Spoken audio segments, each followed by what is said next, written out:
Para aquellos que quieren mejorar su vida devocional, para los que necesitan ayuda espiritual, para todos los que desean un contacto diario con Dios, presentamos Radio Amanecer en Estudio, un alimento espiritual para tu alma. Con nosotros, el conductor de esta entrega, Pastor Juan Francisco Scroggins. Queridos amigos, apreciados oyentes de Radio Amanecer, la voz de la esperanza, qué bueno estar con ustedes una vez más. Estamos listos para continuar estudiando las Sagradas Escrituras y el propósito de este espacio es justamente ponernos en contacto con las Sagradas Escrituras, y cada semana del trimestre trae un título muy interesante para evaluarlo, estudiarlo, aprender de él, y es por ello que estamos pidiendo a cada creyente que traiga su Biblia, su guía de estudio, y bajo la conducción del Espíritu Santo estaremos iniciando la lección número 3, cuyo título es La luz brilla en la oscuridad. Es el tema general que estaremos analizando en la lección número 3 del trimestre, y el versículo de la Biblia que servirá de fundamento se registra en Juan 12:35. 12:35. Entonces Jesús les dijo: aún por un poco de tiempo, la luz estará entre ustedes. Anden mientras tienen luz, para que no los sorprendan las tinieblas, porque el que anda en tinieblas no sabe a dónde va. Evangelio de Juan, capítulo 12, versículo 35. Aquí en cabina nos place como cada día saludar a nuestro gran hermano y amigo, Pastor Cristian Veras, quien está haciendo los comentarios a estas lecciones. Pastor, que la luz del cielo continúe guiando su vida y todo su entorno pueda recibir la gran bendición de mantenerse en contacto con la luz del cielo que es Cristo Jesús. Dios le guarde. Amén, amén. Y que esa misma luz pueda brillar en la vida del pastor Scroggins y en la vida de su familia. Muchísimas gracias. Gracias, hermanos y amigos, por la sintonía. Radio Amanecer, la voz de la esperanza, hoy con una lección maravillosa, y les invitamos de inmediato para que hablemos con nuestro Dios y nos pongamos al tanto en el estudio de este día. Querido Padre, gracias una vez más. Infinitas gracias porque tú nos permites en esta hora poder presentar tu palabra. Dirígenos, ilumínanos, y que a través del estudio de ella podamos encontrar paz interior. En el nombre de Jesús. Amén. Amén. Pastor, esta semana vamos a tener un tema de mucho interés. La luz brilla en la oscuridad. Y desde que nosotros abrimos las Sagradas Escrituras, desde el libro de Génesis hasta el libro de Apocalipsis, pues la idea es que la luz brille en los asuntos humanos y la oscuridad ciertamente vaya desapareciendo. De manera que esta semana sencillamente veremos la manera en que la Iglesia apostólica y posapostólica entra en lo que es el gran conflicto entre Dios y Satanás, y esa Iglesia que nació en Jesús, de Jesús, se unió a su causa en el gran conflicto.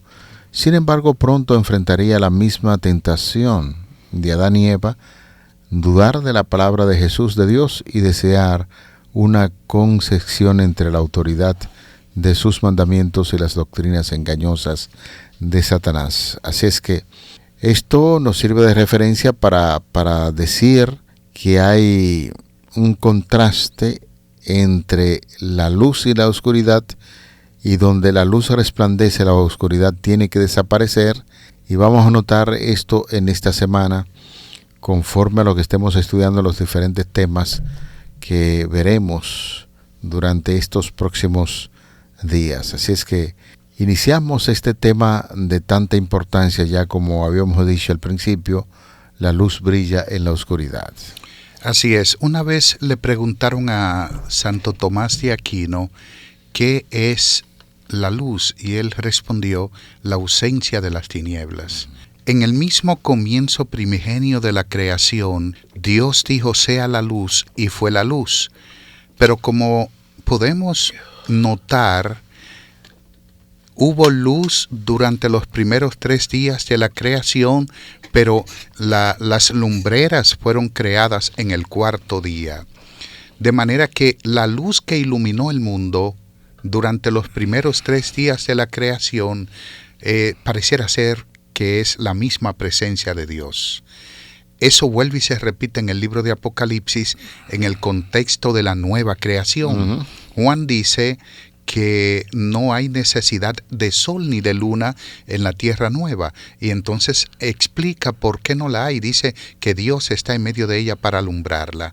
Esto nos deja ver que cuando el autor presenta el título La Luz, está utilizando un artículo definido y está diciendo la luz, no una luz, sino la luz. Ese artículo definido que está calificando de que la luz brilla en la oscuridad, sin duda alguna, que está hablando de la persona de Cristo, quien trajo luz a este mundo. Pastor, usted, perdone que le interrumpe en su exposición, pero ha dicho algo que llamó la atención de este servidor, como de muchos amigos, cuando dice que en la Nueva Jerusalén no habrá necesidad de sol ni de luna. Pues uno debe entender, o entienden algunas personas, que se está refiriendo a que como la luz del Señor es mayor que la luz natural que puede venir de la luna y las estrellas, va a opacar estos astros que producen luz. Y algunos opinan y dicen que no es que no va a existir, sino más bien que como la luz de Dios es mayor, que sobrepasa estas lumbreras naturales, pues no tendrá necesidad porque Él será nuestro Dios. ¿Es correcta esta interpretación de algunas personas, o es que acaso el sol, las lunas y las estrellas no van a existir en la Nueva Jerusalén? Sí, es una buena pregunta, porque Juan no dice que no habrá sol, él dice que no habrá necesidad de sol. Y precisamente el énfasis es de que la luz de Cristo brilla más que cualquier otra luz. Y como usted decía, opaca la luz del sol o de la luna o de cualquier otra. Un ejemplo de esto, de hecho, no iba a tomar el comentario en otra vía, pero entramos y voy a explicar. Es cuando Cristo le hace a Pablo una teofanía camino a Damasco. Era de día. Sin embargo, Pablo vio una luz brillante. Esa luz brillaba más que el mismo sol, y era la presencia de Cristo. Lo que nos indica es que en todo el sentido de la palabra, Cristo es la luz que alumbra y que brilla no solo en la oscuridad, sino que es más fuerte que cualquier luz, porque donde Él está, como dice la misma carta de Juan, no hay tinieblas, porque en Cristo no hay ninguna tiniebla. ¿Pudiese tener esto algún tipo de aplicación también para lo que usted te refería desde el principio en el libro de Génesis? Cuando nosotros, por ejemplo, sabemos que los 3 primeros días quien estaba o había establecido su luz es el mismo Señor, ya que Juan habla que ha sido la luz desde el principio. Uh-huh. Y luego pues estamos diciendo que la luz solar de la luna y las estrellas fueron después del 4º día. ¿Será acaso también que eso podría tener una misma aplicación a ese relato de Génesis, y uno pensar que estos astros, como es el sol y la luna y las estrellas, estaban allí, pero como la luz de Dios sobrepasa todo eso, podemos decir que ahí en la creación Adán y Eva recibían directamente la luz de Dios? Bueno, ya usted me está entrando al tema de la creación, pero déjeme brevemente explicar. Hay varios conceptos de esto. Algunos creen que la luz, el sol y la luna existían antes de la creación per se, o sea, antes de que Dios llenara el espacio con su creación, pero que una densa nube ocultaba los rayos láser del sol. Esa es una posición. La otra posición es de que Dios iluminaba como un faro de luz su creación los primeros 3 días y que en el cuarto creó las 2 lumbreras. Sea cual fuere la posición que se debe tomar acá, o la que usted tome, o la que haya en realidad existido, lo cierto es que Dios como una luz irradia su creación en los primeros días de todo. En el comienzo, en el relato primigenio de la misma creación. De hecho, en el Evangelio de Juan utiliza la creación, porque él dice: en el principio era el verbo, y el verbo era con Dios, y el verbo era Dios. La palabra principio que Juan utiliza, el equivalente en el idioma griego, no solo tiene que ver con el principio de Moisés, sino también con el principio de la eternidad. Juan está diciendo que Cristo estaba en el principio en la creación, y si estaba en la creación con el Padre, por ende no es creado sino creador. Porque en el tiempo en que él escribe, está contrarrestando la falsa doctrina de que Cristo había venido en apariencia. Juan está presentando la divinidad de Cristo en el Evangelio de Juan y su preexistencia divina también. Pero en los versículos 4, pastor, Juan 1:4, él dice, miren lo que dice, y quiero leer para ustedes. Evangelio de Juan, capítulo 1, los versículos 4 y algunos otros que vamos a identificar dentro de un momentito. Juan 1:4. Claro, el texto bíblico nos dice de la siguiente manera, Evangelio de Juan, capítulo 1, verso 4, en él estaba la vida, y la vida era la luz de los hombres. Número 1, en él estaba la vida. Uh-huh. O sea, está hablando de que Cristo es el génesis de la vida. Sí. Y luego dice, ¿y él era qué cosa, pastor? Bueno, el texto dice que era la luz de los hombres. La luz de los hombres. Uh-huh. Notemos eso. O sea, quien alumbra a la humanidad. Sí. Mire, pero no guarde la Biblia, pastor. Vamos a ver lo que dicen todos esos versículos desde el 4 hasta el 9, ininterrumpidamente. Bueno, seguimos entonces en el 5. La luz en las tinieblas resplandece, y las tinieblas no prevalecieron contra ella. Hubo un hombre enviado de Dios, el cual se llamaba Juan. Este vino por testimonio, para que diese testimonio de la luz, a fin de que todos creyesen por él. No era él la luz, sino para que diese testimonio de la luz. Aquella luz verdadera que alumbra a todos los hombres venía a este mundo. Evangelio de Juan, capítulo 1, los versículos ya citados, del 4 al 9. Gracias, pastor. Si vemos en el capítulo 3 del mismo Evangelio de Juan, los versículos 19, 20 y 21, estaremos notando de que él continúa hablando de que Cristo era la luz. Notemos, si volvemos al texto, que dice que Juan no era la luz, sino que había venido como testimonio de la luz. De la luz, sí, por supuesto. Entonces, lo que está diciendo el propio Evangelio es de que la luz es Cristo, de que el mundo estaba en tinieblas antes de él venir. Y de hecho, en una de las profecías mesiánicas, dice que los pueblos que estaban en la costa del mar, Galilea de los gentiles, vieron gran luz. Esa luz es Cristo con su evangelio, que el pecado llena el mundo de oscuridad, pero Cristo alumbra al mundo. Lo alumbró en la creación, en el mismo comienzo de ella. El pecado oscurece el mundo, claro. Pero de nuevo Cristo vuelve y alumbra con el evangelio. Eso está muy interesante, porque algunas personas quisieran detenerse y buscar complicaciones donde no la hay en torno a lo que decíamos al principio sobre en los primeros días de la creación. Lo interesante es que el mundo estaba envuelto en pecado. Ya el pecado existía, y entonces en el mismo proceso de la creación, Dios, donde está Dios presente en ese proceso de la creación, la oscuridad se disipa y esto pasa definitivamente con lo que usted ha estado presentando. El ser humano sin Dios está en tinieblas. De inmediato, Cristo llega al corazón del ser humano. Los oscuros caminos que recorría el ser humano dejan de ser y todo empieza, la oscuridad empieza a desaparecer porque la luz disipa las tinieblas y eso es lo que sucede. De ahí el énfasis que estamos haciendo sobre la separación que hay entre aquellos que viven en la oscuridad y los que viven en el Señor.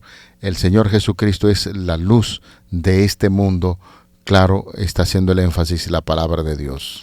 Es por eso, pastor, que en el texto para memorizar, en Juan 12:35 dice: entonces Jesús les dijo, aún por un poco de tiempo la luz estará entre ustedes. Anden mientras tienen luz, mas para que no los sorprendan las tinieblas, porque el que anda en tinieblas no sabe a dónde va. Esa declaración que hace Jesús, pastor y estimados amigos, la hace en base a que el tiempo estaba terminando. Jesús, la luz del mundo, en el capítulo 8, versículo 12 del Evangelio, dejaría este mundo. Él está anunciando de que Él como luz ya abandonaría el mundo, pero que nosotros no debíamos andar en tinieblas. Pero como si Él es la luz y entonces iba a dejar el mundo, ¿cómo podíamos continuar andando en luz y no en tinieblas? Y es una pregunta interesante, pastor y estimados amigos, porque la palabra de Dios es una luz que emana de Dios mismo. La palabra de Dios es la voz de Dios como si es audible. No sé si me hago entender. Claro. Porque Dios habla, si está hablando de una forma enérgicamente, su voz es una energía y su palabra escrita es igual que la misma voz, que es una energía que emana del Señor. Uh-huh. Por lo tanto, la palabra de Dios también es una luz. En el Salmo 119, 105, hay una declaración que usted conoce muy bien y dice: lámpara es a mis pies tu palabra y lumbrera a mi camino. Porque aunque Cristo ascendió al cielo, no nos dejó abandonados. Cristo no dejó su creación, continúa con nosotros por la mediación del Espíritu Santo y con su palabra, uh-huh, como una luz que ilumina nuestro camino y nuestro sendero para que nunca andemos en tinieblas. Eso es tan cierto que uno podría utilizar también como punto de referencia el mismo milagro que Jesús hace con el ciego de nacimiento. Y siempre hemos dicho que si Jesús pasa por un lugar donde hay un ciego que no ve la luz, que no tiene la oportunidad de contemplar la luz, automáticamente donde Jesús pasa y hay un ciego, empieza a brillar la luz y ese ciego necesariamente tiene que ver, porque de eso se trata. Y hemos hecho un fuerte énfasis entre Jesús como la luz de este mundo y Satanás que arroja oscuridad. Y eso estaremos viéndolo desde el libro de Génesis hasta el libro de Apocalipsis. Y hablando del libro de Apocalipsis, notamos cómo este libro presenta al diablo como un dragón y una serpiente. Es un dragón porque desea destruir al pueblo de Dios y es una serpiente porque utiliza sus astutas patrañas para engañarlo. De manera que en los primeros años de la iglesia cristiana, y eso estaremos viendo en la semana, miles de personas fueron torturadas, arrojadas a los leones, quemadas en la hoguera por la Roma imperial. Y en los siglos 3 y 4 de la era cristiana, los emperadores romanos, Decio, Valeriano, Diocleciano, notamos cuando uno repasa bien la historia que persiguieron a los hijos de Dios sin piedad. La persecución de Diocleciano duró alrededor de 10 largos y sangrientos años, conforme a lo que nosotros podemos aprender de la historia. Y hablando de los historiadores modernos, precisamente calculan que entre 3.000 y 3.000 cristianos fueron ejecutados bajo la autoridad de los edictos imperiales de Diocleciano. Eso implica que cuando la gente que sigue al Señor Jesucristo se mantiene fiel en sus creencias andando en la luz, cuando los enemigos de los hijos de Dios empiezan a penetrar con la tiniebla, cosas como estas están sucediendo entre los seguidores del Señor. Sin embargo, a pesar del cruel sufrimiento, la iglesia cristiana creció. Los hombres y las mujeres fieles a Dios no se dejaron intimidar por las amenazas del maligno y se mantuvieron firmes a pesar de la oposición que experimentaron en aquel entonces. El concepto de diablo, bueno, la palabra diablo encierra lo que él es. Es alguien maquinador con pensamientos perversos y nocivos totalmente. Satanás simplemente significa engañador o adversario más bien. Satanás, al significar adversario, no hace justicia a lo que hace el diablo. Ahora, el concepto de serpiente antigua, que se llama diablo y Satanás, está encerrando no solo lo que el dragón hacía, y utiliza la figura, Juan utiliza la figura de dragón, porque el Satanás persiguió a la iglesia primitiva. ¿Por qué la persigue? Una sola razón, porque la iglesia era pura, porque la iglesia guardaba los mandamientos de Dios, porque tenía la fe de Jesús. O sea, la vida pía de un cristiano, de un seguidor de Cristo, puede provocar persecuciones. Evidentemente. Eso es correcto. Ahí no hay ningún tipo de duda. Y la persecución no la provoca que yo comience a decir, a vociferar y a hablar de algún poder político religioso. Lo provoca un afianzamiento en la verdad. Dice uno de los apóstoles: el que quiera vivir piamente en Cristo Jesús, ¿qué cosa? Padecerá persecuciones. Entonces eso es bíblico. Sí. Es una vida piadosa, una Así vida de es. entrega al Señor. Despierta las bajas pasiones del enemigo y empieza la persecución contra los hijos de Dios. Sí, este símbolo de dragón escarlata encierra lo que Satanás realmente hizo, influenciando a la Roma papal, la Roma pagana. Y ya usted mencionó a 3 emperadores. Nosotros conocemos que hubo persecuciones en la primera década de la iglesia de Éfeso, que va desde el 37 hasta el 100. La persecución en el capítulo 9 del libro de Hechos, cuando Pablo mismo provocó, si se puede decir, esas persecuciones. Y vamos a encontrar también más persecuciones y algunas otras que no son nombradas. Ahora bien, desde el año 100 hasta el 313, lo que fueron Valeriano, Diocleciano y Decio, hicieron unas persecuciones, pudiera decirse sistemática en algún aspecto, porque el mismo Dios en su misericordia nunca permitió que hubiese una persecución lineal contra la iglesia, porque de ser así hubiese sido destruida. Y Dios protegió a su iglesia, aún en el período de gloria del cuerno pequeño de los 1260 años. Lo que nos está diciendo todo esto es que Satanás quiere destruir a los hijos de Dios, los que guardan los mandamientos del Señor, pero Dios en ningún momento dejará que sus hijos padezcan más de lo que deben padecer. Hay un punto muy importante, pastor, en estas ideas de cierre, en lo que es la parte introductoria. Si hay algo también que es bíblico y nosotros podemos darnos cuenta, ya hemos analizado esto en lecciones anteriores, y es que en la medida en que se producen grandes persecuciones contra el pueblo de Dios, sus hijos se mantienen fieles. Entonces Satanás empieza a utilizar algún tipo de estrategia diferente, y es lo que vamos a ver en esa semana cuando Constantino, entre comillas, se convirtió al cristianismo, y entonces tuvo un gran éxito en apagar lo que era la persecución en ese entonces. Sin embargo, empezó a oscurecer lo que es el camino de los hijos de Dios con el culto pagano y la idolatría, que eso estaremos viéndolo más adelante. Siempre el enemigo va cambiando de estrategia para que el pueblo de Dios no pueda proyectar la luz que se le ha entregado del cielo, y por eso es tan importante que usted y nosotros podamos quedarnos durante toda la semana, para que usted se quede con nosotros estudiando durante toda la semana, y que es la base de lo que hemos puesto en esta parte introductoria de la lección número 3, la luz brilla en la oscuridad. Estaremos estudiando temas como lobos salvajes, salvaguardados por la palabra, el razonamiento humano al margen de las Escrituras.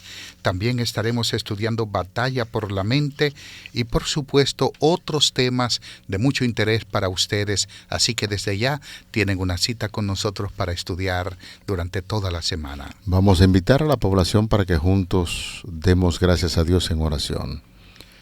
Señor, este será un tema determinante para la vida de tus hijos en la ancha faz de la tierra, en torno a nuestra fidelidad como tus hijos.